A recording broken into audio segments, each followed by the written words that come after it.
സന്ധ്യ മനോജ് ഒരു പേരാണ്, ഒരു ഐഡന്റിറ്റിയാണ്. പക്ഷെ നമ്മൾ ഒരു കഥാപാത്രത്തിലേക്ക് കയറുമ്പോൾ ഇന്നാള് ചെയ്യുന്നു എന്നുള്ളത് ആ ചെയ്യുന്ന വരെയും ചെയ്ത് കഴിഞ്ഞിട്ടേ ഉള്ളൂ. ചെയ്യുമ്പോൾ നമ്മളല്ല.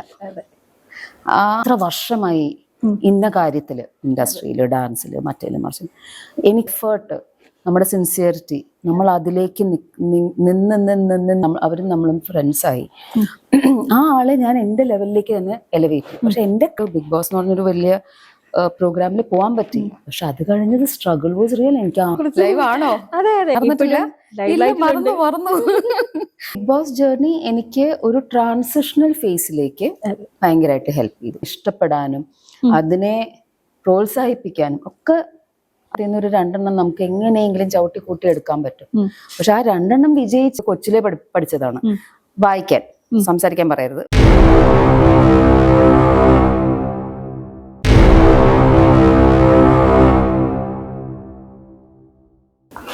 Hello guys, welcome back to desert tekkers entertainments. ഇന്ന് നമ്മളോടൊപ്പം ഉള്ള ഗസ്റ്റിനെ പറ്റി പറയുകയാണെങ്കിൽ she's a very very talented dancer, dance teacher, actress, motivator, അങ്ങനെ ഒരുപാട് മേഖലയിൽ സ്വന്തം വ്യക്തിമുദ്ര പതിപ്പിച്ചുകൊണ്ടിരിക്കുന്ന നമ്മുടെ സ്വന്തം സന്ധ്യ മനോജ് ആണ്. ചേച്ചി, welcome to our show. Thank you Anjana.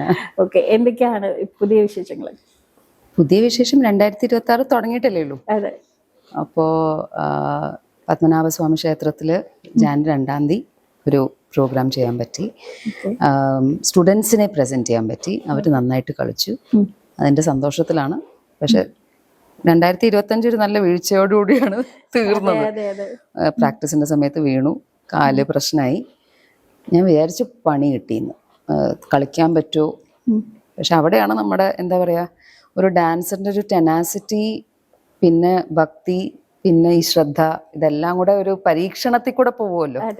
2 രാവിലെ എണീറ്റിട്ട് നീര് കണ്ടപ്പോൾ ഞാൻ പറഞ്ഞു I leave it to you. പക്ഷെ നന്നായിട്ട് ചെയ്യാൻ പറ്റി. ഞാൻ കണ്ടിരുന്നു ചേച്ചിയുടെ വീഡിയോസ്. കാല് വയ്യാഞ്ഞിട്ട് പോലും ഒരുപാട് ആൾക്കാർ അതിൽ കമന്റ് പറയുന്നുണ്ട്.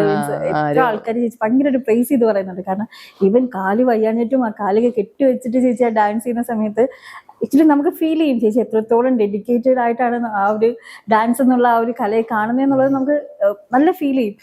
കാരണം ചെറിയ ഡാൻസർ എന്ന് പറയുമ്പം ഇൻ കേസ് വേറെ എന്ത് വയ്യെന്ന് പറഞ്ഞാലും കാലെന്ന് പറയുമ്പോൾ ഭയങ്കര ഇമ്പോർട്ടൻ്റ് ആണ്. ലെഗ്സ് മൂവ്മെന്റ്സ് ഒക്കെ വയ്യാഞ്ഞിട്ടും പക്ഷെ ചേച്ചിയുടെ ഫേസിൽ ആ ഒരു വയ്യെന്നുള്ള ഒരു ഫീൽ കളിക്കുമ്പോൾ ഞാൻ അറിയില്ല. അത് ഒരു ശരിക്കും ദേവാധീനം മാത്രം തന്നെയാണ്. എന്താന്ന് വെച്ചാൽ കളിച്ചു തുടങ്ങുമ്പം ഓഫ്കോഴ്സ് നമുക്ക് ആ പെയിൻ ഫീൽ ചെയ്യാം. പക്ഷെ അതിന്റെ തലയിലേക്ക് ഇത് രജിസ്റ്റർ ആവില്ല. പിന്നെ പെട്ടെന്ന് നമ്മൾ എന്തെങ്കിലും ചെയ്യുമ്പോൾ ഒരു ഷൂട്ടിംഗ് പെയിൻ വരില്ല, അതേ വരുള്ളൂ. അപ്പോൾ അത് വരുമ്പം അടുത്ത ഐറ്റത്തിലേക്ക് ഞാൻ ഒന്ന് ചിന്തിക്കും, നമ്മളായി മാറുമല്ലോ. പക്ഷെ പിന്നെ സൈഡിൽ പോയി പിള്ളേർ കളിക്കുന്ന കണ്ടപ്പോൾ ഞാൻ ചോദിച്ചാൽ പറ്റും പിന്നെ പോയി കളിച്ചു, ദൈവം സഹായിച്ച്. പക്ഷേ ചേച്ചിയുടെ ആ ഒരു പെർഫോമൻസ് കാണുന്ന ആസ് എൻ ഓഡിയൻസ് എന്നുള്ള രീതിയിൽ ഒരാൾക്കും നമ്മൾ കാലിലോട്ട് നോക്കും, അയ്യോ കാല് വയ്യല്ലോ എന്നുള്ളത് പെട്ടെന്ന് എന്തോ കെട്ടി വെച്ചിട്ടുണ്ടല്ലേ. മീൻസ് ചേച്ചിയുടെ ഫേഷ്യൽ എക്സ്പ്രഷൻ ആയിക്കോട്ടെ, ഡാൻസ് ആവട്ടെ, ഈ കാല് വയ്യെന്നുള്ള കാര്യങ്ങളൊന്നും അതിൽ ഒരു എഫക്റ്റും ചെയ്തില്ല. ചേച്ചി അടിപൊളിയായിട്ട് ഡാൻസ് ചെയ്യുന്നുണ്ട്. ആ വീഡിയോസ് ഒക്കെ കണ്ടു. അത് തന്നെ മീൻസ് ഒരു കലാകാരിയെ സംബന്ധിച്ചോളം അങ്ങനെ ചെയ്യാൻ പറ്റുന്ന വലിയൊരു കാര്യം. പക്ഷെ അഞ്ജന സത്യം പറഞ്ഞ ഇപ്പൊ ഒഡീസിയിൽ നമ്മൾ പാത്രപ്രവേശ് എന്നാണ് പറയണത്. അതിപ്പോ ഞാൻ സിനിമയിലും മാനസികമായിട്ട് ഞാനത് ചെയ്യുന്നുണ്ട്. ഇപ്പൊ നമ്മള് ഇപ്പം അഞ്ജന സൂര്യ ഒരു പേരാണ്, ഒരു ഐഡന്റിറ്റിയാണ്. സന്ധ്യ മനോജ് ഒരു പേരാണ്, ഒരു ഐഡന്റിറ്റിയാണ്. പക്ഷെ നമ്മള് ഒരു കഥാപാത്രത്തിലേക്ക് കയറുമ്പോൾ ഇന്നാള് ചെയ്യുന്നു എന്നുള്ളത് ആ ചെയ്യുന്ന വരെയും ചെയ്ത് കഴിഞ്ഞിട്ടേ ഉള്ളൂ. ചെയ്യുമ്പോൾ നമ്മളല്ല. ആ ട്രാൻസ്ഫർമേഷൻ ആണ്. അപ്പൊ പാത്രപ്രവേശം എന്ന് പറഞ്ഞാൽ ഒഡീസിയിലെ ആ ഒരു വേർഡ്, ആ ഒരു കോയിനേജ് ഓഫ് വേർഡ് എനിക്ക് ഭയങ്കര ഇഷ്ടം. അപ്പൊ ആ കഥാപാത്രത്തിലേക്ക് പ്രവേശിക്കുകയാണ്. അപ്പൊ സ്റ്റേജിലേക്ക് നമ്മൾ കേറുമ്പോ യു നോട്ട് യു, നമ്മളല്ലാതായി മാറും. അതായത് അതുവരെ ഞാൻ എന്ന് പറയുന്നതോ സന്ധ്യ മനോജ് എന്ന് പറയുന്നതോ അല്ലെങ്കിൽ നമ്മുടെ ഹിസ്റ്ററിയോ ബയോഡേറ്റയോ പ്രൊഫൈലോ എന്താണെങ്കിലും വിളിച്ചു പറയുന്നതെല്ലാം പാസ്റ്റ് ആണ്. ആ മൊമെന്റിലേക്ക് കയറുന്നത് അത്രയും നാളത്തെ എഫേർട്ടൊക്കെ ചെയ്ത് അത് മാനിഫെസ്റ്റ് ആവട്ടെ എന്നും പറഞ്ഞിട്ടാണ്. അപ്പോൾ എനിക്കത് ഭയങ്കര ഇഷ്ടമാണ്. അപ്പോൾ അവിടെ സ്റ്റേജിൽ കയറി കാല് വേദനിച്ചു. ഞാൻ പിള്ളേരോട് അടുത്ത ഐറ്റം എനിക്കിപ്പോൾ ചെയ്യാൻ പറ്റില്ല, നിങ്ങൾ കയറി നിങ്ങളുടെ ഐറ്റം ചെയ്യുക, അത് കഴിഞ്ഞിട്ട് ഞാൻ പറയാമെന്നു. ആ ഐറ്റത്തിന്റെ ഇടയിൽ കൂടെ സന്ധ്യ മനോജായിട്ട് ഞാനിങ്ങനെ ആലോചിച്ചു, ദൈവമേ ഇത് ചെയ്യാൻ പറ്റും, 30 മിനിറ്റ് ഐറ്റമാണ്. അപ്പൊ നമുക്കത് ലാഘവത്തോടെ എടുക്കാൻ പറ്റില്ല. അഭിനയാണ്, അഷ്ടനായികയാണ്. കാര്യം ഫിസിക്കൽ ബോഡി പെയിൻ ഉണ്ടെങ്കിലും നമുക്ക് ചിലപ്പം ആ ക്യാരക്ടർ എസ്റ്റാബ്ലിഷ് ചെയ്യാൻ പറ്റില്ല. പിന്നെ ഞാൻ അവിടെ നിന്ന് പ്രാർത്ഥിച്ചു, രാധാറാണി, രാധേ രാധേ, എനിക്കായിട്ട് ചെയ്യാൻ പറ്റില്ല, you come and do it. ചേച്ചി ഡിവോട്ടി ആണോ? ആബ്സല്യൂട്ട്ലി. ആ ഡിവോഷൻ എന്ന് പറഞ്ഞാൽ, ഡിവോഷൻ എന്ന് പറയുന്നതിൽ ഒരു സറണ്ടർ, ഈശ്വര പ്രണിധാന എന്ന് പറഞ്ഞൊരു യോഗ കോൺസെപ്റ്റ് ഉണ്ട്. നമ്മൾ എത്രയൊക്കെ എഫേർട്ട് എടുത്താലും നമ്മൾ പ്രതീക്ഷിക്കും, ഞാൻ ഇത്രയൊക്കെ കഷ്ടപ്പെട്ട് എനിക്ക് എന്താ ഒന്നും കിട്ടാത്ത, ഞാൻ ഇത്ര വർഷമായി ഇന്ന കാര്യത്തില്, ഇൻഡസ്ട്രിയില്, ഡാൻസില്, മറ്റേലും മറിച്ചും, എനിക്ക് കിട്ടേണ്ടതാണോ കിട്ടേണ്ടത്, ഇത്രേ ഉള്ളോ എനിക്ക് അർഹത. പിന്നെ ചിലർ വന്നിട്ട് പറയും, ഇവിടെ ഇതിനൊക്കെ ഒരു ഭാഗ്യം വേണം. അപ്പൊ നമ്മൾ അപ്പൊ എനിക്ക് ഭാഗ്യമില്ലേ? അപ്പൊ ഭാഗ്യം ഉണ്ടെങ്കിൽ മാത്രമേ നമ്മളൊരു കയറി പോവുള്ളൂ. നമ്മുടെ എഫേർട്ട്, നമ്മുടെ സിൻസിയറിറ്റി, നമ്മൾ അതിലേക്ക് നിന്ന് എല്ലാം തരണം ചെയ്യുന്നു, അതിനൊന്നും ഒരു വാല്യൂ ഇല്ലേ? അപ്പൊ എന്താണ് ഈ കണക്ക് പുസ്തകം? അല്ലേ? ഞാൻ ജനിച്ച ടൈമിന്റെ കുഴപ്പമാണോ, അതോ ഞാൻ ജനിച്ച ഫാമിലിയുടെ കുഴപ്പമാണോ? അപ്പൊ ഇങ്ങനെയൊക്കെ ആലോചിക്കാൻ തുടങ്ങി അതിനൊരു ഉത്തരവില്ല. അപ്പൊ only thing I have found is, നമ്മൾ ചെയ്യുന്ന കാര്യം നമ്മൾ ഹാപ്പി ആയിട്ട് ചെയ്യുക, കിട്ടുന്ന ഓപ്പർച്യൂണിറ്റീസ് അർമാദിക്കുക. എന്റെ സ്റ്റുഡൻസിനോട് ഞാൻ അതാ പറയണേ, ഇത് നാളെ നിങ്ങൾ എന്റെ സ്റ്റുഡൻസ് ആയിട്ടിരിക്കുമോ, ഞാൻ നിങ്ങളുടെ ടീച്ചറായിട്ടിരിക്കുമോ, ഞാൻ ഇവിടെ തന്നെ ഇരിക്കും, ഒന്നും അറിഞ്ഞൂടാ. ഇപ്പോ ഈ നിമിഷം എനിക്കുണ്ട്, ഇത് നമുക്ക് അർമാദിക്കാം. ഈ നിമിഷമേ ഉള്ളൂ നമ്മുടെ കയ്യിൽ, അത്രേ ഉള്ളൂ. അപ്പൊ ഉള്ള സമയം നമ്മൾ ഹാപ്പി ആയിട്ടിരിക്കുക. അത് കഴിഞ്ഞോ, ബുദ്ധിമുട്ടുണ്ടാവും, സങ്കടം ഉണ്ടാവും, പക്ഷെ എന്നാലും നിങ്ങൾ അങ്ങനെ ചെയ്തില്ല, സഖാവേ കഴിഞ്ഞു, നമുക്ക് പോവാം. അപ്പം ഇപ്പൊ ഫ്രണ്ട്ഷിപ്പ് ആണെങ്കിലും എന്താണെങ്കിലും ഞാൻ അങ്ങനെയാണ് ട്രീറ്റ് ചെയ്യുന്നത്. ഇപ്പൊ ചിലരുണ്ടല്ലോ, ഇപ്പൊ എന്റെ ഹസ്ബൻഡിന്റെ നോക്കുകയാണെങ്കിൽ കൊച്ചിലേ തൊട്ടുള്ള ഫ്രണ്ട്സ് ഇപ്പോഴും കട്ട ഫ്രണ്ട്ഷിപ്പ്. അപ്പൊ എനിക്ക് കുറെ നാൾ മുമ്പ് എനിക്ക് ഭയങ്കര അസൂയൊക്കെ തോന്നിയിട്ടുണ്ട്, എനിക്ക് ഭയങ്കര സന്തോഷമാണ്. പക്ഷെ എവിടെയെങ്കിലും നമ്മൾ മനുഷ്യരാണല്ലോ, ചൈൽഡ്ഹുഡ് ഫ്രണ്ട്സ് ഒക്കെ ഇങ്ങനെ കട്ടയ്ക്ക് നിൽക്കുന്ന എനിക്കൊന്നും ഒരാളും ഇല്ല. അങ്ങനെ നമ്മുടെ കൂടെ കൊച്ചിലേ തൊട്ടൊക്കെ, എൻ്റെ ഒരു കസിൻ സിസ്റ്റർ ഉണ്ട്, ദീന ചേച്ചി, എപ്പം മീറ്റ് ചെയ്താലും ഞങ്ങൾ വൈബാണ്. പക്ഷെ അങ്ങനെ ദിവസവും വിളിയോ അല്ലെങ്കിൽ ആ ഒരു എന്ത് വന്നാലും ചേച്ചി വിളിക്കണം ഇല്ല. പക്ഷെ എപ്പം മീറ്റ് ചെയ്താലും മീറ്റ് ചെയ്യുന്ന സമയത്ത് നമ്മൾ തമ്മിൽ ആ വൈബ് ഉണ്ടായിരിക്കും, ഉണ്ട്. പക്ഷെ എപ്പോഴും ഒരു കണ്ടിന്യൂസ്, പക്ഷെ അതിൽ കംപ്ലൈന്റ് ഒന്നുമില്ല. പക്ഷെ മനോജിന്റെ ഒക്കെ ഫ്രണ്ട്സ് ദിവസവും മനോജിനെ വിളിക്കും, മനോജ് അല്ലെങ്കിൽ അങ്ങോട്ട് വിളിക്കും. എത്ര വർഷമായി ഐ എൻകറേജ് ഇറ്റ്. പക്ഷെ നമുക്ക് എവിടെയെങ്കിലും എന്താ എനിക്ക് അങ്ങനത്തെ ഒരു ഫ്രണ്ട് ഇല്ലാത്ത, അല്ലെങ്കിൽ എൻ്റെ ഫ്രണ്ട്ഷിപ്പ് എന്താ നിലനിൽക്കാത്തതെന്ന് ഞാൻ വിചാരിക്കുന്നു. പക്ഷെ അപ്പൊ എൻ്റെ ഒരു ഫ്രണ്ട് തന്നെയാണ് എന്നോട് പറഞ്ഞത്, Sandhya you are a very intense person. ഒരാള് ഒരു 20 വർഷത്തിനുള്ളിൽ കൊടുക്കുന്ന ഫ്രണ്ട്ഷിപ്പ് താൻ ഒരു 20 ദിവസം കൊണ്ട് ആ ഇന്റൻസിറ്റിയിൽ പോകും. അത് തിരിച്ചാർക്കും റെസിപ്രോക്കേറ്റ് ചെയ്യാൻ പറ്റില്ല, പിന്നെ അത് മെയിൻറ്റെയിൻ ചെയ്യാൻ പറ്റൂല. അപ്പൊ എവിടെ പിന്നെ ഒരാളെ എലവേറ്റ് ചെയ്യുന്നത്, ഇപ്പോൾ ഞാനൊരാളെ മീറ്റ് ചെയ്തു, അവരും നമ്മളും ഫ്രണ്ട്സായി, ആ ആളെ ഞാൻ എൻ്റെ ലെവലിലേക്ക് തന്നെ എലവേറ്റ് ചെയ്യും. പക്ഷെ എൻ്റെ കഴിവുകൾ തെളിയിക്കേണ്ട ഘട്ടങ്ങൾ വരുമ്പോൾ ഞാൻ അതിലേക്ക് അവിടെയാണ് പ്രശ്നം. അപ്പൊ തുടങ്ങി ഒരു കമ്പാരിസൺ ഇഷ്യൂസ്, അത് ഇതൊക്കെ വരും. അപ്പൊ ഞാനിത് ആദ്യമൊക്കെ ഞാൻ വിചാരിക്കും, അതായത് എപ്പോഴെങ്കിലും തോന്നിയിട്ടുണ്ടോ ഇപ്പൊ ഇൻ കേസ് ലേഡീസ് ആയതുകൊണ്ടാണോ അങ്ങനെ, മീൻസ് കൂടുതലും? എപ്പോഴും തോന്നിയിട്ടുണ്ട്. പക്ഷെ അത് പിന്നെ ലേഡീസിന്റെ അടുത്ത് മാത്രമല്ല, ഞാൻ പൊതുവേ ആ ഒരു ഫ്രണ്ട്ഷിപ്പില് ആൺപിള്ളേരാണെങ്കിലും അല്ലെങ്കിൽ ബോയ്സ് ആണെങ്കിലും വോട്ടെവർ, എവിടെയെങ്കിലും നമ്മളൊക്കെ ഒരേ ടൈപ്പ് അല്ലേ, നീ എവിടെ എങ്ങനെ കയറി പോണു എന്നുള്ളൊരു സാധനം ആക്ച്വലി ഒരു കയറി പോലും ഇല്ല. എന്റെ സ്ട്രഗിൾ എനിക്കറിയാം. കാര്യം മലേഷ്യയിൽ നിന്ന് ഞാൻ അവിടെ എസ്റ്റാബ്ലിഷ് ചെയ്ത് കഴിഞ്ഞിട്ട് ബിഗ് ബോസ് എന്ന് പറഞ്ഞൊരു വലിയ പ്രോഗ്രാമിൽ പോകാൻ പറ്റി. പക്ഷെ അത് കഴിഞ്ഞത് സ്ട്രഗിൾ വാസ് റിയൽ. എനിക്ക് ആദ്യമേ തൊട്ട് തുടങ്ങേണ്ടി വന്നു. ഓരോ കാര്യത്തിലും ഞാൻ ഇന്നതാണ് ഇന്നതാണ് ഇന്നതാണ് ഇന്ന രീതിയിലാണ് ഇന്ന ലെവലാണെന്ന് ഇപ്പോഴും തെളിയിച്ചുകൊണ്ടിരിക്കുകയാണ്. അപ്പൊ ഇറ്റ് ഈസ് നോട്ട് ഈസി. പക്ഷെ വെളിയില് അല്ലെങ്കിൽ സോഷ്യൽ മീഡിയ പ്രൊജക്ഷനിൽ അല്ലെങ്കിൽ പുറമേ നിന്ന് നോക്കുമ്പോൾ ഞാൻ കരഞ്ഞുകൊണ്ടൊന്നും അല്ല നിൽക്കുന്നത്. ഞാൻ അയ്യോ നല്ല പറഞ്ഞു, അതൊക്കെ ഞാൻ വീട്ടിലിരുന്ന് ചെയ്യും. സ്ട്രഗിൾസ് നമുക്ക് ഉണ്ടാവും, പക്ഷെ നമ്മളിപ്പം പുറത്തിറങ്ങുമ്പോൾ നമുക്ക് അത് കാണിച്ചുകൊണ്ട് നിൽക്കാൻ പറ്റത്തില്ലല്ലോ. ആരെയും കാണിക്കേണ്ട ആവശ്യമില്ല ഞാൻ പറയുന്നത്. Because struggle is real. അതേപോലെ തന്നെ അച്ചീവ്മെന്റ്സ് ഇസ് ഓൾസോ റിയൽ. അച്ചീവ്മെന്റ്സിനെ നമ്മളത് കൊട്ടിഘോഷിച്ചുകൊണ്ട് നടക്കുന്നു. ഞാൻ അത്രയ്ക്ക് അതും കൊട്ടിഘോഷിക്കാറില്ല. I just celebrate. പക്ഷെ നത്തിങ് കംസ് ഈസി. അപ്പൊ 2026 വേറെ വലിയൊരു വിശേഷം വരുന്നുണ്ട്. അതായത് മാഡത്തിന്റെ ഒരു സിനിമ റിലീസിന് വേണ്ടി വെയിറ്റ് ചെയ്യുന്നുണ്ട്. അപ്പൊ ആ ഒന്നല്ല, മൂവി രണ്ടെണ്ണം വരണം. അതെ, പെണ്ണ് കേസ് എന്നുള്ള മൂവിയെ കുറിച്ചാണ് നമുക്ക് ഫസ്റ്റ് കിട്ടിയ ഒരു ഇൻഫർമേഷൻ. സോ ആ മൂവിയുടെ ഡീറ്റെയിൽസ്.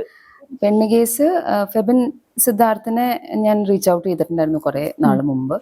പിന്നെ അതിന്റെ പ്രൊഡ്യൂസർ രാജേഷ് കൃഷ്ണ, ലണ്ടൻ ടാക്കീസിന്റെ, I have known him for a long time. അപ്പൊ ഇങ്ങനെ ഒരു ക്യാരക്ടർ ഉണ്ട് ചേച്ചി എന്ന് പറഞ്ഞ് ഫെബിൻ വിളിച്ചു. ഇത് എക്സ്പ്ലെയിൻ ചെയ്തപ്പോൾ ഞാൻ പറഞ്ഞു എന്റെ വേഷം പോലീസാണ്, പക്ഷെ ഒരു ഡിഫറൻസ് ഉണ്ട്. And the theme is very hilarious. അപ്പോൾ ഓഫ് കോഴ്സ് എന്ന് പറഞ്ഞു. സെറ്റിലും രസമായിരുന്നു, ഇറ്റ് വാസ് ഫൺ. നിഖില വിമലാണ് ഹീറോയിൻ. പക്ഷെ I don't have combination scenes with her. പക്ഷെ ബാക്കി ഞാൻ വർക്ക് ചെയ്ത ടീം എല്ലാവരും നല്ല രസമായിരുന്നു. നിഖിലെ ഞാൻ കണ്ടിട്ടില്ല. ഹോപ്പ്ഫുള്ളി നമ്മുടെ ബിഗ് ബോസിൽ വന്ന പല ആൾക്കാരും ഇപ്പൊ ലൈവ് ലൈറ്റിൽ ഇല്ല. പക്ഷെ മാഡം ഇപ്പോഴും പല മേഖലയിലും, അതായത് ഇപ്പം യോഗ പ്രാക്ടീഷണറായിട്ടും അല്ലെങ്കിൽ മോട്ടിവേഷൻ സ്പീക്കറായിട്ടും ഡാൻസ് ചെയ്യുന്നു, ആക്ട് ചെയ്യുന്നു, പല മേഖലയിലും മാഡം ഇപ്പോഴും ലൈവായിട്ടാണ് നിൽക്കുന്നത്. അതിനെക്കുറിച്ച് അതെ അതെ ഉറപ്പാണല്ലോ അല്ലേ? ഞാനൊന്ന് സമാധാനമായിട്ട് വീട്ടിൽ പോട്ടെ.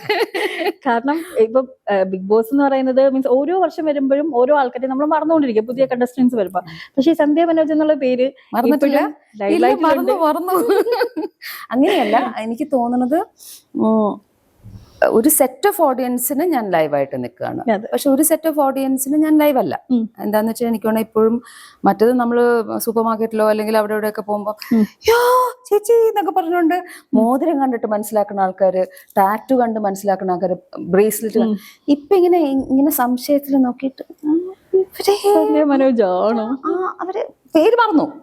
ഇവര് ബിഗ് ബോസിലുണ്ടായിരുന്ന സ്ത്രീ അല്ലേ ഇതൊക്കെ ഞാനിങ്ങനെ കേട്ടോണ്ടിരിക്കും. വിളിക്കുകയാണെങ്കിൽ അത് കഴിഞ്ഞ് പതുക്കെ നോക്കൂ, അത് തന്നെ എന്ന് പറയും ഞാൻ. അപ്പൊ അതുണ്ട്. പക്ഷെ I'm happy where I'm. എന്താന്ന് വെച്ച് കഴിഞ്ഞാൽ ഞാൻ ഉദ്ദേശിച്ച ഒരു ട്രാക്കിൽ തന്നെയാണ് ഇപ്പൊ പൊക്കോണ്ടിരിക്കുന്നത്. ഞാൻ ചെയ്തിരുന്ന കാര്യങ്ങളാണ് മോട്ടിവേഷണൽ സ്പീക്കിങ്ങും ട്രെയിനിങ്ങും ഒക്കെ. അപ്പോൾ അത് 4 കൊല്ലം എടുത്തെങ്കിലും I was able to establish it. പിന്നെ ഡാൻസർ ഓഫ് കോഴ്സ് അന്നും ഉണ്ടായിരുന്നു, പക്ഷെ ഇപ്പോൾ വൈഡർ ആൾക്കാരിലേക്ക് എത്തിപ്പെടാൻ പറ്റുന്നുണ്ട്. ഈ ബിഗ് ബോസ് ജേർണി ഇതിനൊക്കെ ഒരു നിമിത്തമായി എന്ന് ഫീൽ ചെയ്തിട്ടുണ്ടോ? ബിഗ് ബോസ് ജേർണി എനിക്ക് ഒരു ട്രാൻസിഷണൽ ഫേസിലേക്ക് ഭയങ്കരമായിട്ട് ഹെൽപ്പ് ചെയ്തു. സിനിമ എന്ന് പറയുന്ന ഒരു മേഖല ഞാൻ ആലോചിച്ചിട്ടേ ഉണ്ടായിരുന്നില്ല. ദോ കുറേ ഞാൻ പലതിലും കേട്ടിട്ടുണ്ട്. പല ആൾക്കാരും ഈ ഡാൻസ് പ്രാക്ടീസ് ഒക്കെ ചെയ്യുന്ന സമയത്ത് മലേഷ്യ വെച്ച് ചോദിച്ചിട്ടുണ്ട് എന്തുകൊണ്ട് സിനിമയില് ചെയ്യുന്നില്ല, ചെയ്തുകൂടെ എന്നൊക്കെ ചോദിച്ചിട്ടുണ്ടെന്ന് പറഞ്ഞു. പ്രത്യേകിച്ച് ആങ്കറിങ് ചെയ്തിരുന്നപ്പോ എന്താ വെച്ചാൽ അവിടെ ഇപ്പം നക്ഷത്ര തിരുവിഴ എന്ന് പറഞ്ഞ വലിയൊരു ഇവന്റ്, എൻറ്റയർ തമിഴ് ഇൻഡസ്ട്രി വന്ന, അപ്പൊ ഞാനൊരു ആങ്കർ ആയിരുന്നു. പിന്നെ CBL എന്ന് പറഞ്ഞ 4 ഇൻഡസ്ട്രിയുടെ ആൾക്കാർ വന്നിരുന്നപ്പോഴും ഞാൻ ആങ്കറായിരുന്നു. തമിഴിലും മലയാളത്തിലും ഒക്കെ കുറെ സംസാരിക്കുകയൊക്കെ ചെയ്തു. അപ്പൊ നമ്മൾ മീറ്റ് ചെയ്യുന്ന കുറെ ആക്ടേഴ്സ് ഒക്കെ ഉണ്ട്. എടോ തനിക്ക് എന്താ സിനിമയിൽ ട്രൈ ചെയ്യാത്ത? അപ്പൊ ഞാൻ പറഞ്ഞു ഡാൻസിൽ തന്നെ ഒരു പേരെടുക്കാൻ നമ്മൾ സോളോയിസ്റ്റ് ആയിട്ടും അത് എസ്റ്റാബ്ലിഷ് ചെയ്യാൻ ഭയങ്കര പാടാണ്, എളുപ്പമല്ല.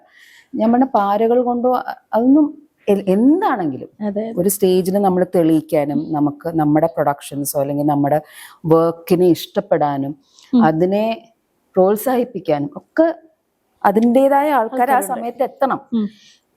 അല്ലെങ്കിൽ നമ്മൾ എത്രയൊക്കെ ശ്രമിച്ചാലും ഓക്കെ ഒരു 10 എണ്ണത്തിൽ നിന്ന് ഒരു 2 എണ്ണം നമുക്ക് എങ്ങനെയെങ്കിലും ചവിട്ടി കൂട്ടി എടുക്കാൻ പറ്റും. പക്ഷെ ആ 2 എണ്ണം വിജയിച്ചാൽ പിന്നെ ഒരു 10 എണ്ണത്തിന് നമുക്ക് ട്രൈ ചെയ്യാനുള്ള കോൺഫിഡൻസ് നമുക്കും ഉണ്ടാവുള്ളൂ, അവർക്ക് തരാനുള്ള കോൺഫിഡൻസും ഉണ്ടാവുള്ളൂ. അപ്പൊ അതിന്റെ കൂട്ടത്തിൽ നമ്മൾ ക്രിയേറ്റീവ് ആയിരിക്കണം. അപ്പൊ എല്ലാം കൂടെ മാനേജ് ചെയ്യുമ്പോൾ നല്ല പാടാണ്. അപ്പൊ സിനിമ എന്നൊക്കെ പറഞ്ഞപ്പോ ഞാൻ അപ്പൊ കോവിഡ് വന്ന് വീട്ടിലിരുത്തി, ബിഗ് ബോസ് വന്നു. ഞാൻ 2 ആഴ്ചക്കുള്ളിൽ ഇറങ്ങുന്നുള്ള തീരുമാനത്തോടുകൂടി. എന്താ വെച്ചാൽ കോവിഡ് ആണ്. എനിക്ക് ബിഗ് ബോസ് എന്ന് പറഞ്ഞ ഷോ അത്ര ഞാൻ കണ്ടിട്ടുണ്ടായിരുന്നില്ല, അത്ര സുപരിചിതയായിരുന്നില്ല അതിന്റെ ഒരു മെക്കാനിസം ഓഫ് ഇറ്റ്. മദ്രാസിൽ വന്ന് ഞാനത് മുഴുവൻ കണ്ടപ്പോൾ ഞാൻ വെച്ചത് ദൈവമേ ഇതിലെങ്ങനെ എന്താന്ന് വെച്ച് കഴിഞ്ഞാൽ നമ്മുടെ ഒരു മനസ്സിലാവാത്തൊരു ഷോ ആണ്. എന്തായാലും വീട്ടിൽ കുത്തിരിക്കുകയാണ്. എന്നാ പിന്നെ ആ ഒരു ടൈം പ്രൊഡക്റ്റീവ് ഒന്നും അല്ല, വേറെ കുറെ ആൾക്കാരെ മീറ്റ് ചെയ്യാം. കോവിഡ് സമയത്ത് ആരും മീറ്റ് ചെയ്യുന്നില്ലല്ലോ, നമ്മുടെ ഫാമിലി ആയിട്ട് മാത്രമേ. അപ്പൊ പിള്ളേരും പറഞ്ഞു, ഹസ്ബൻഡും പറഞ്ഞു എന്തായാലും ഒരു ഓപ്പർച്യൂണിറ്റി കിട്ടിയതിൽ ട്രൈ ചെയ്യുന്നു. 10 ആഴ്ച കഴിഞ്ഞ് ഇറങ്ങി വന്നപ്പം എനിക്ക് തന്നെ തോന്നി ഓ ഞാൻ കൊള്ളാല്ലേ. പിന്നെ എത്ര വൈറൽ കട്ട്സ് ആണ്, എത്രയോ ആൾക്കാർ ഇപ്പോഴും പല പിന്നെ അത്രയും ടഫ് ആയിട്ടുള്ള ഒരു എൻവയൺമെന്റിൽ എനിക്ക് ഈസി ആയിട്ട് നിൽക്കാൻ പറ്റി എന്നുള്ളൊരു കാര്യം ഇപ്പൊ തിരിഞ്ഞാലോചിക്കുമ്പോൾ ലൈക്ക് ഓ ഇത്രയൊക്കെ ടഫാണ്, എനിക്കങ്ങനെ തോന്നിയില്ലല്ലോ. അപ്പൊ അതിലും ടഫ്നെസ് ഞാൻ ലൈഫിൽ നേരിട്ടിട്ടുണ്ട്. അതുകൊണ്ടാണ് ആ ഒരു phase. Tougher people, tougher situations, more emotionally എന്താ പറയാ ചാലഞ്ച്ഡ് വിത്ത് ഫ്രണ്ട്ഷിപ്സ്. അപ്പം പുറത്തിറങ്ങി വന്നപ്പോൾ ഹസ്ബൻഡ് എന്നെ ചോദിച്ചു നിനക്ക് മാനസികമായിട്ട് പ്രശ്നമുണ്ടോ എന്താ വെച്ചാൽ അങ്ങനെയൊക്കെ പുള്ളി വായിച്ചു. പല കണ്ടസ്റ്റൻസ് ബിഗ് ബോസ് കഴിഞ്ഞിട്ട് ഇറങ്ങി വരുമ്പം ദേ നീഡ് 2-3 days ബ്രേക്ക്, ആരോടും സംസാരിക്കില്ല, ചിലര് എന്താ പറയാ ട്രീറ്റ്മെന്റിനോ തെറാപ്പിക്കോ ഒക്കെ പോയിട്ടുണ്ട് just to come out of it. അപ്പൊ ഞാൻ സീരിയസ്ലി എനിക്ക് കുഴപ്പമൊന്നുമില്ല, ഇതിലും എത്രയോ നമ്മൾ കണ്ടിരിക്കുന്നു, ഇതെന്ത് ആകെ 70 ദിവസത്തെ പരിചയം, പോന്നാൽ പോകട്ടും പോടാ. It's a show. And for me ആ 70 ദിവസം I got a chance to perform. Big ബോസിൽ നമ്മൾ കണ്ടിട്ടുള്ള മേഡം എന്ന് പറഞ്ഞാൽ കുറച്ചുകൂടെ കുറച്ച് ദേശീയമായിട്ടുള്ള മീൻസ് ആദ്യം നമ്മൾ കാണുന്ന സമയത്ത് അങ്ങനെ തോന്നി. പക്ഷെ ബിഗ് ബോസിൽ ഇറങ്ങിയതിനു ശേഷം കുറച്ചുകൂടെ സ്വീറ്റ് ആയിട്ടുള്ള ഒരു ഫേസ് നമ്മൾ പാട്ടുകൾ കാണിക്കാഞ്ഞിട്ടാ ഞാൻ ഭയങ്കര സ്വീറ്റ് ആയിരുന്നു. അല്ല എനിക്ക് അങ്ങനെ തോന്നിയിട്ടുണ്ട്. എന്താന്ന് വെച്ചാൽ അവർക്ക് എന്താണ് സെല് ചെയ്യാൻ പറ്റുന്നേ, എന്ത് ഇമേജ് ആണ് ഓരോ ക്യാരക്ടർ, അവരുടെ ഒരു ക്യാരക്ടറൈസേഷൻ. ഇപ്പോ അഞ്ജന ഉണ്ടെങ്കിൽ അഞ്ജന ക്യൂട്ടായിട്ടാണ് TRP കൂടിയേക്കണമെങ്കിൽ അവർ പിന്നെ അഞ്ജനയുടെ ക്യൂട്ട് കട്ട്സേ കാണിക്കുള്ളൂ. ഞാനൊരു മാതിരി ആഹാ ഓഹോ പിന്നെ ആ ടൈപ്പ് സാധനം എന്താ വെച്ചാൽ അവർക്ക് അതാണ് TRP. എനി സെല്ലബിലിറ്റി ഇപ്പൊ നമ്മൾ കണ്ടന്റ് തന്നെ ഒരു കണ്ടന്റ് എടുത്ത് നമ്മൾ അത് വൈറൽ ആകുമ്പോൾ പിന്നെ അതുപോലത്തെ കണ്ടന്റ് തന്നെ നമ്മൾ ഇടുമല്ലോ, അല്ലെങ്കിൽ ആ റേഞ്ചിലേക്ക് പോലും അതുപോലെ തന്നെയാണ് ഇറ്റ്സ് എ ഷോ. അവർക്ക് എന്ത് വിൽക്കാൻ പറ്റും. അപ്പൊ എന്റെ ആ ഒരു പക്ഷെ എനിക്ക് അങ്ങനെ ഒരു ഇമേജ് വേണം എന്നുള്ള രീതിയിൽ പ്ലാൻ ചെയ്തിട്ടുണ്ട്. എനിക്ക് തോന്നണം ഗോയിങ് വിത്ത് ദ ഫ്ലോ എന്നുള്ള രീതിയിലാണ് സിറ്റുവേഷൻ അനുസരിച്ച് ഞാൻ എവിടെയാണെങ്കിലും ഞാൻ അങ്ങനെ പെരുമാറും. ഇപ്പൊ എനിക്ക് വേണേ ബിഗ് ബോസിൽ വെച്ച് ഒരുപാട് ഫൺ മൊമെന്റ്സ് ഉണ്ടായിരുന്നു. ഞാനും റംസാനും ഫുൾ ടൈം കളിയും ബഹളവും ചിരിയും ബഹളവും ഡാൻസും ഒക്കെ ആയിരുന്നു. കിഡ്ലം ഫിറോസായിട്ട് അന്ന് നല്ല ഫ്രണ്ട്ഷിപ്പ് ആയിരുന്നു. ഭാഗ്യ ചേച്ചിയായിട്ട് നല്ല ഡിസ്കഷൻസ് ആയിരുന്നു. അഡോണിയായിട്ട് നല്ല ഡിസ്കഷൻസ് ആയിരുന്നു. ഋതു, സൂര്യ എല്ലാവരുമായിട്ട്, നോബിയായിട്ട് ഫുൾ ടൈം വളിപ്പും ചിരിയും ബഹളമായിരുന്നു. പക്ഷെ അതൊന്നും അവർക്ക് റെലവൻറ്റ് കട്ട്സ് അല്ല. 70 ദിവസം ഉണ്ടായിരുന്നാലും ഞാൻ എത്ര ദിവസം യോഗ പ്രാക്ടീസ് ചെയ്തിട്ടുണ്ടെന്ന്. ഓൾമോസ്റ്റ് 70 days ഞാൻ രാവിലെ യോഗ പ്രാക്ടീസ്, ഒറ്റ ദിവസം പോലും അവർ കാണിച്ചില്ല. അപ്പൊ പുറത്തിറങ്ങി വന്നപ്പോ എന്റെ ഹസ്ബൻഡ് ചോദിച്ചു ഒരു ദിവസമെങ്കിലും നിനക്ക് യോഗ പ്രാക്ടീസ്? ഞാൻ ദിവസവും പ്രാക്ടീസ് ചെയ്തു. Because that was my grounding factor. ഞാൻ ഡാൻസും യോഗയും ദിവസം പ്രാക്ടീസ്, ഒറ്റ ദിവസം അവർ കാണിച്ചില്ല. Because it doesn't matter to them. പിന്നെ ആദ്യത്തെ സിനിമ നമ്മുടെ ബിഗ് ബോസിന് ശേഷമാണ് ഫസ്റ്റ് മൂവിയിൽ ചെയ്യുന്നത്. ആ മൂവിയിൽ വിളിച്ച സമയത്ത് അതുവരെ സിനിമ കയറണോ വേണ്ടെന്നൊക്കെ ഡൗട്ടായിട്ട് നിന്ന ഒരാള് എന്തായിരുന്നു ആ ഒരു മൂവി ചൂസ് ചെയ്യാനുള്ള ഒരു കാരണം? ഞാൻ ചൂസ് ചെയ്തതല്ല, എന്നെ ചൂസ് ചെയ്തതാണ്. അപ്പോ ഞാൻ അനൂപ് മേനോനെ ഞാൻ മീറ്റ് ചെയ്തിട്ടുണ്ടായിരുന്നു years back. I think big ബോസിന്റെ ഒക്കെ ഒരു 2-3 കൊല്ലം മുമ്പ് ഞാൻ എയർപോർട്ടിൽ ഫാമിലി ആയിട്ട് മീറ്റ് ചെയ്തിട്ടുണ്ടായിരുന്നു. അപ്പോൾ we had exchange numbers and we had kept in touch. അപ്പോൾ ഒരു പ്രാവശ്യം എപ്പോഴും ഒരു കോൺവെർസേഷനിൽ അനൂപ് ചോദിച്ചിട്ടുണ്ട് സിനിമയിലൊന്നും താല്പര്യമില്ല. ഞാൻ പറഞ്ഞു I am establishing as a dancer. ഞാനിനി അതിന് ഇനി ഒരു എന്താ വെച്ചാൽ ആ സമയത്ത് എനിക്ക് ആങ്കറിങ് ഉണ്ട്, യോഗ ഉണ്ട്, ഇവന്റ്സ് ഞാൻ ചില ഇവന്റ്സ് ചൂസ് ചെയ്ത് ചെയ്യാറുണ്ട്, എന്റെ പ്രോഗ്രാംസ് ഉണ്ട്, എന്റെ പ്രൊഡക്ഷൻസ് ഉണ്ട്, പഠിപ്പിക്കുന്നുണ്ട്. അപ്പൊ ഞാൻ പറഞ്ഞേ ഇനി ഇതിന്റെ ഇടയിൽ കൂടെ ഒരു പുതിയ വെഞ്ചറും കൂടെ ട്രൈ ചെയ്ത് ഫെയിൽ ചെയ്ത് അല്ലെങ്കിൽ കിട്ടുമോ കിട്ടില്ല. അപ്പൊ ഞാൻ പറഞ്ഞു എന്തെങ്കിലും ഇങ്ങോട്ടായിട്ട് വന്നാൽ നോക്കാം, പക്ഷെ അല്ലാതെ ഞാനായിട്ട് അത് ചേസ് ചെയ്യാൻ പോകുന്നില്ല, എനിക്ക് വയ്യ, അത്രയും വർക്ക് ഉണ്ട്. ആൻഡ് ഞാൻ മലേഷ്യയിലായിരുന്നു. അപ്പോൾ ഡാൻസിന് തന്നെ ഒരു പ്രൊഡക്ഷന് മലേഷ്യയിൽ നിന്ന് ഇവിടെ വന്ന് നമ്മൾ അതും എൻ്റെ ഒഡീസ ആയതുകൊണ്ട് കേരളത്തിൽ വന്നിട്ട് കാര്യമില്ല, ചെന്നൈയിൽ വന്നിട്ട് കാര്യമില്ല, ഒറീസയിൽ പോകണം അല്ലെങ്കിൽ ബോംബെ പോകണം. So it was like too much for me. അപ്പം ഞാൻ ചോദിക്കട്ടെ, ഇപ്പൊ 2026 അങ്ങനെ പറഞ്ഞ ഒരാള് 2026 ഒരു ആക്ട്രസ് ആയിട്ട് ഇപ്പം കുറെ ബാക്ക് ടു മൂവീസിൽ നമ്മൾ ചെയ്തുകൊണ്ടിരിക്കുന്നത്, അപ്പം ഇപ്പം ഒരു ആക്ട്രസ് ആയിട്ട് അറിയപ്പെടണം എന്ന ആഗ്രഹമുണ്ടോ മനസ്സില്? ആക്ട്രസ് ആയിട്ട് അറിയപ്പെടുന്നില്ലേ? അല്ല ഇനിയും കുറച്ചുകൂടെ എസ്റ്റാബ്ലിഷ് ചെയ്യണം. 100%. അത് എന്താണെന്നറിയോ, നമ്മളൊരു ആർട്ട് ഫോം എക്സ്പ്ലോർ ചെയ്യുന്നവരെ നമുക്ക് അതിനോട് ഒരു ഇഷ്ടമുണ്ടോ, അത് നമുക്ക് ഇഷ്ടപ്പെടുവോ നമുക്കറിയില്ല. അത് ഓരോ ഫീൽഡിലും അതിൻ്റെതായ ഒരു ഗ്രിപ്പ് ഉണ്ട്. ഇപ്പൊ ഡാൻസ് തന്നെ ഞാൻ ഭരതനാട്യം, മോഹിനിയാട്ടം, കഥക്, കോണ്ടംപററി എല്ലാം ഞാൻ അത്യാവശ്യം നീണ്ട് പഠിച്ചേക്കുന്ന ഒരാളാണ്. ആൻഡ് എല്ലാം എനിക്ക് ഇഷ്ടമാണ്. പക്ഷെ ഒഡീസി ചെയ്യാൻ തുടങ്ങി, ഒഡീസി കൂടുതൽ എക്സ്പ്ലോർ ചെയ്യാൻ തുടങ്ങിയപ്പോൾ I fell in love with Odissi. അപ്പൊ ഇപ്പൊ പലരും ചോദിക്കും ഭരതനാട്യം ചെയ്തൂടെ? ഓ ചെയ്യാലോ, പക്ഷെ my first choice is Odissi. അപ്പോൾ ചെയ്യാൻ അറിയാൻ പാടില്ല എന്നിട്ടല്ല, പ്രാക്ടീസ് ചെയ്ത് കഴിഞ്ഞാൽ അത് എൻ്റെ കൊച്ചുനാൾ തൊട്ടുണ്ട്. അപ്പോൾ അതൊരിക്കലും നമ്മുടെ സിസ്റ്റത്തിനെ വിട്ട് പോകില്ല. ഇപ്പോൾ മലയാളം പണ്ട് പഠിച്ചതാണെങ്കിലും ഇന്ന് സംസാരിക്കണമെങ്കിലും നമുക്ക് മലയാളം സംസാരിക്കാൻ പറ്റും. അതേപോലെ തന്നെ ഇപ്പം ഞാൻ അറബിക്ക് കൊച്ചിലെ പഠിച്ചതാണ്. വായിക്കാൻ, സംസാരിക്കാൻ പറയരുത്, വായിക്കാൻ ഇപ്പോഴും വായിക്കാൻ പറ്റും. തപ്പി പിടിച്ചാണെങ്കിലും വായിക്കാൻ പറ്റും, ബിക്കോസ് യു ഡോണ്ട് ഫർഗെറ്റ്. പക്ഷേ എന്നോട് what would you like to speak in എന്ന് ചോദിച്ചാൽ ഞാൻ ആദ്യം ഇംഗ്ലീഷ് പറയും, because I'm very fluent with it. And ഞാൻ BA ലിറ്ററേച്ചറാണ്. I love to communicate in English. അത് കഴിഞ്ഞാൽ ഞാൻ പറയും മലയാളം 100%. മലയാളം ഞാൻ ഫോർമലായിട്ട് പഠിച്ചിട്ടില്ലെങ്കിലും എനിക്ക് മലയാളത്തിൽ സംസാരിക്കാൻ ഭയങ്കര ഇഷ്ടമാണ്. അത് നല്ല മലയാളത്തിൽ സംസാരിക്കാൻ ഭയങ്കര ഇഷ്ടമാണ്. അതേപോലെ തന്നെ തമിഴും ഭയങ്കര ഇഷ്ടമാണ്. അഴകാന ഒരു മൊഴിയത്. തമിഴ് പ്രോജക്റ്റ് എന്തെങ്കിലും വന്നു കഴിഞ്ഞാൽ എടുക്കോ? 100%. എന്താ വെച്ചാൽ മലേഷ്യയിൽ തമിഴായിരുന്നു. ആൻഡ് മലേഷ്യയിലെ തമിഴര് നല്ല തമിഴാണ് ഉപയോഗിക്കുന്നത്. അപ്പോൾ അവരുടെ ആ ഒരു തമിഴിനൊരു ഫിനേസ് ഉണ്ട്. കുറച്ച് പഴയ തമിഴും കൂടിയാണ്. അപ്പോൾ എനിക്ക് ഈവൻ ബിഗ് ബോസ് കിട്ടിയപ്പോൾ ഞാൻ ആദ്യം ചോദിച്ചത് എന്നെ എന്നാ തമിഴ് ബിഗ് ബോസിലേക്ക്, ബിഗ് ബോസിന്റെ ഇത് അറിഞ്ഞിട്ടല്ല, I'm more comfortable with Tamil. Not that I can read Tamil, പക്ഷെ എന്നാലും നമ്മൾ തമിഴ് ബിഗ് ബോസിലേക്ക് വിടും. Hello, you did interview for Malayalam big boss, can you stick with what you want? അപ്പൊ ഇനി മലയാളം തമിഴിലേക്ക് ഒരു ബിഗ് ബോസിൽ റെഡിയാണോ? അവിടെ ഒരു വിളി വന്നാൽ? ഇല്ല, എനിക്ക് ഇനിയിപ്പോ ഫോക്കസ് ഡെഫിനറ്റ്ലി നല്ല റോൾസ് ചെയ്യുക, നല്ല പ്രോഗ്രാംസ് ചെയ്യുക. പിന്നെ ഞാനിപ്പോ കോർപ്പറേറ്റ് ഫീൽഡിലേക്കും ഇറങ്ങിയിട്ടുണ്ട്, PR, മീഡിയ ആൻഡ് HR ഒക്കെ ആയിട്ട്. അപ്പം അതിൽ ഫോക്കസ് ചെയ്യുക. ഇനി ഒരു റിയാലിറ്റി ഷോ ടെനാസിറ്റി ഇല്ലാഞ്ഞിട്ടല്ല, പക്ഷെ അതിന്റെ ആവശ്യമുണ്ടോന്ന് ഒരു തോട്ട് വന്നു. നമുക്ക് ഇനിയും വേറെ പല കാര്യങ്ങളിൽ ട്രൈ ചെയ്യാനോ അച്ചീവ് ചെയ്യാനൊക്കെ ഉണ്ട്. പിന്നെ Parvathi Narayana Swami, your first teacher, എന്താണ് പുള്ളിക്കാരെ കുറിച്ച് ആലോചിക്കുമ്പോൾ ഇപ്പൊ മനസ്സിൽ തോന്നുന്നത്? Respect and love always. Parvathi ആൻറ്റിയെ ഞാൻ മീറ്റ് ചെയ്യുന്നത്, അപ്പൊ എൻ്റെ അമ്മ വീട്ടില് എന്നെ ശല്യം സഹിക്കാതെ എന്നെ കൊണ്ട് ഡാൻസ് പഠിപ്പിക്കാൻ വിട്ടു. പക്ഷെ അത് നടന്നില്ല. പിന്നെ അമ്മയാണ് ഇനീഷ്യേറ്റ് ചെയ്തത്. എന്നെയും, ഞാൻ നേരത്തെ പറഞ്ഞ ദീന ചേച്ചിയും ഡാൻസ് പഠിപ്പിക്കാൻ തുടങ്ങി. പക്ഷെ അമ്മയ്ക്ക് എന്നെ അറിയായിരുന്നു, എന്റെ കയ്യിൽ ഒതുങ്ങിയില്ല ഈ രണ്ടെണ്ണം. അമ്മ ഡാൻസറായിരുന്നോ? അന്നത്തെ കാലത്ത് നല്ല ഡാൻസറായിരുന്നു. പക്ഷെ കല്യാണം കഴിഞ്ഞിട്ട് അച്ഛൻ സമ്മതിച്ചില്ല. അച്ഛൻ പറഞ്ഞ മോളെയൊക്കെ പഠിപ്പിച്ചോ, അല്ലാണ്ടൊന്നും ചെയ്യണ്ട. പക്ഷെ അമ്മയ്ക്ക് അറിയായിരുന്നു നമ്മുടെ കുട്ടികളെ പഠിപ്പിക്കണമെങ്കിൽ ആ ഒരു ഡിസിപ്ലിൻ വരണമെങ്കിൽ ഒരാളുടെ അടുത്ത് വിടണം എന്നുള്ളത് അമ്മയ്ക്ക് നന്നായിട്ട് അറിയാം. അങ്ങനെ പാർവതി ആന്റിയെ ഞാൻ ആക്ച്വലി ഒരു ഡാൻസർ ഓഫ് എ ഷോ ആയിട്ടാണ് മീറ്റ് ചെയ്യുന്നത്. പക്ഷെ ആന്റിയാണ് ഒരു ഡെഡിക്കേഷൻ ഇൻ എ സട്ടിൽ വേ പഠിപ്പിച്ചത്.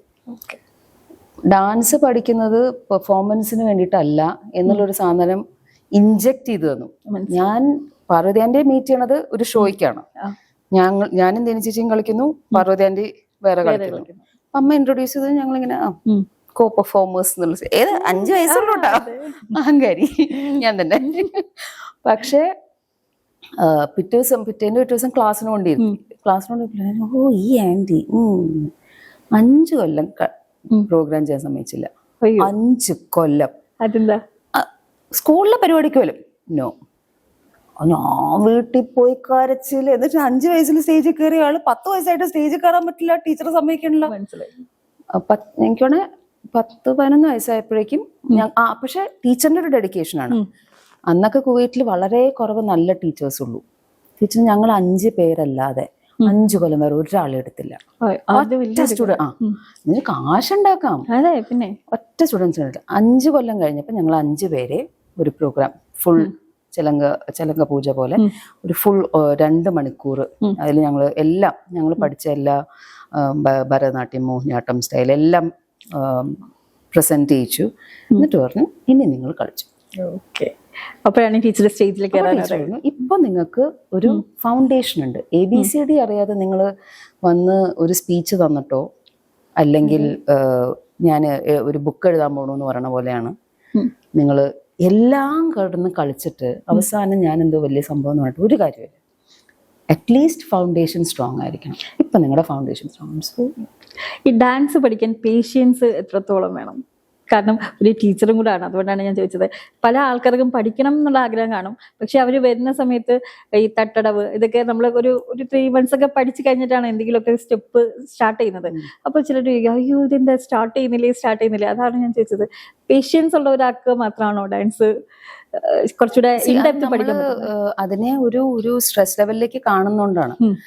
ഒരു 2 മാസത്തെ കുട്ടിയോട് നമ്മൾ എണീറ്റ് നിന്ന് നടക്കാൻ പറയൂ? ഇല്ല. വൈ? മീൻസ് അതിന് ആ 2 മാസമുള്ള കുട്ടി എങ്ങനെ നടക്കും? വൈ? കാരണം അതപ്പം നടക്കാറായില്ലല്ലോ. എന്തുകൊണ്ട്? മീൻസ് അതിന്റെ അത്രയും സ്ട്രോങ് അല്ലത്. എക്സാക്ട്ലി. അപ്പൊ നമുക്ക് നമ്മുടെ ബോഡിക്ക് ആ 2 മാസത്തെ കുട്ടിക്ക് ആ മസിൽസ് ഒന്നും ഡെവലപ്ഡ് അല്ല. Okay. So dance has athleticism. അതായത് അതിന് ഒരു അത്ലറ്റിക് ബോഡിയുടെ ആവശ്യമില്ല, പക്ഷേ നമ്മുടെ ആ ഇമ്പാക്ട് എടുക്കാനും അതിലേക്ക് പോവാനും ആ ബോഡിക്ക് ആ ഒരു സ്ട്രെങ്ത് വേണം. മനസ്സിലായി. അപ്പൊ ഭരതനാട്യം പോലത്തെ ഒരു ഡാൻസ് ഫോമിന് ഒരുപാട് അടവുകളും ഒരുപാട് ജതീസും ഒരുപാട് കോർവേസും ഉണ്ട്. അത് ചാടി കയറി എന്താ പറയാ, ഒരു കുട്ടി 1 മാസമോ അല്ലെങ്കിൽ ഒരാഴ്ചയോ അടവുകൾ പഠിച്ചിട്ട് ചാടി കയറി ഒരു വർണ്ണം പഠിക്കുക, അല്ലെങ്കിൽ ഒരു 10 minute high density dance form പഠിക്കുക, ചെറുപ്പത്തിന്റെ സ്ട്രെങ്ത് കാരണം ആ കുട്ടി കളിച്ചു പോകും. പക്ഷെ ഒരു ഡൗൺ ദ ഇയർ മുട്ടുവേന, കാലുവേന, നടുവേന, your body won't take it. Okay.